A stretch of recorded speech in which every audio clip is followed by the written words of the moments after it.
구독, 좋아요 눌러주세요. 안녕하세요, 누루쌤입니다. 오늘은 아동 그림책 어떤 책을 읽어주어야 하나에 대해 이야기를 나눠보려고 합니다.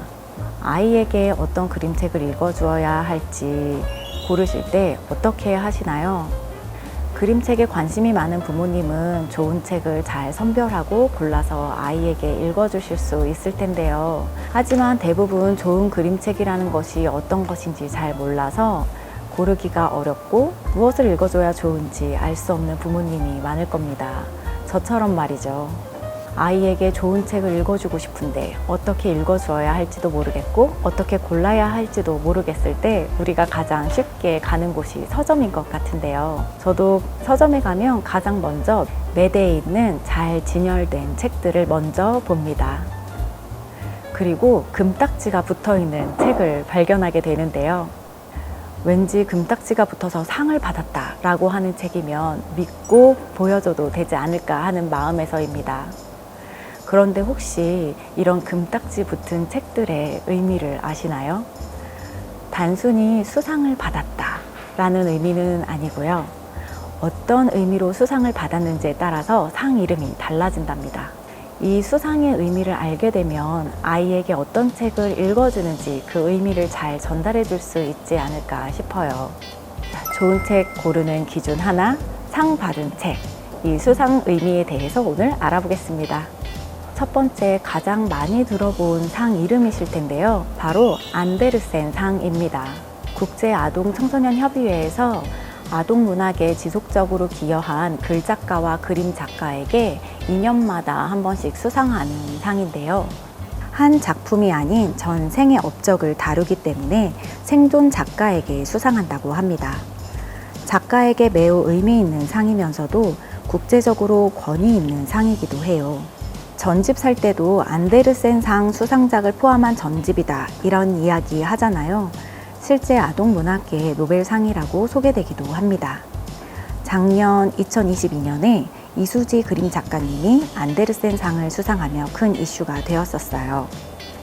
이수지 그림 작가는 볼로냐 라가치 상도 수상하였습니다. 볼로냐 라가치 상은 이름에서도 느껴지듯이 이탈리아 볼로냐에서 개최되는 국제아동도서전에서 시상하는 상입니다. 교육적 가치와 창작성을 모두 고려해서 내용과 미술 표현이 뛰어난 그림책에게 주어진다고 해요.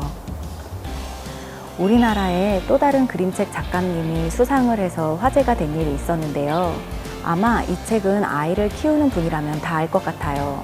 알사탕과 장수탕 선녀님을 쓰신 백희나 작가님의 작품입니다. 백희나 작가님이 받은 상은 아스트리드 린드그렌이라는 이름이 좀 긴 상이에요.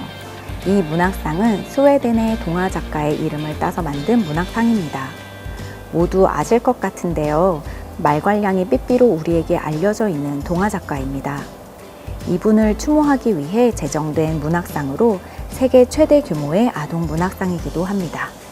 갑자기 대단하다 하면서 세상에 아이고 하고 바로 서점 달려가서 도서관 달려가서 아이에게 읽어주고 싶은 마음이 드실 것 같은데요.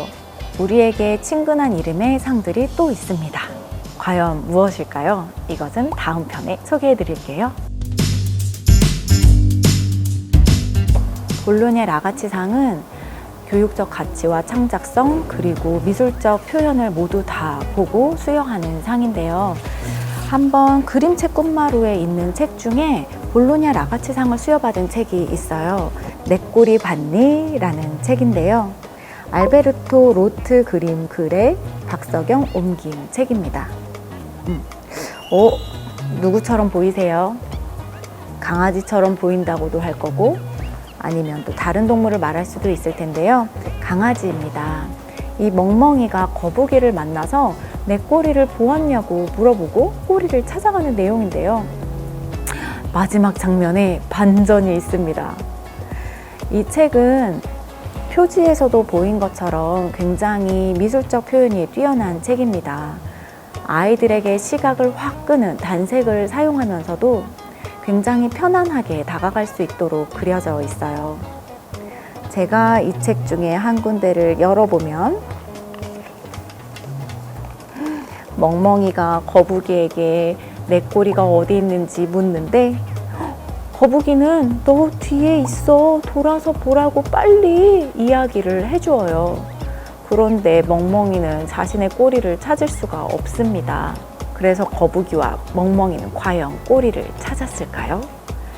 그림책 끝마루에 오셔서 한번 아이와 함께 찾아보시는 건 어떨까 합니다. 아마 마지막 장면을 보면 왜 이 상이 교육적 가치를 담아 라가치상을 탔는지 알 수 있으실 거예요. 그럼 오늘은 여기까지 소개할게요. 안녕!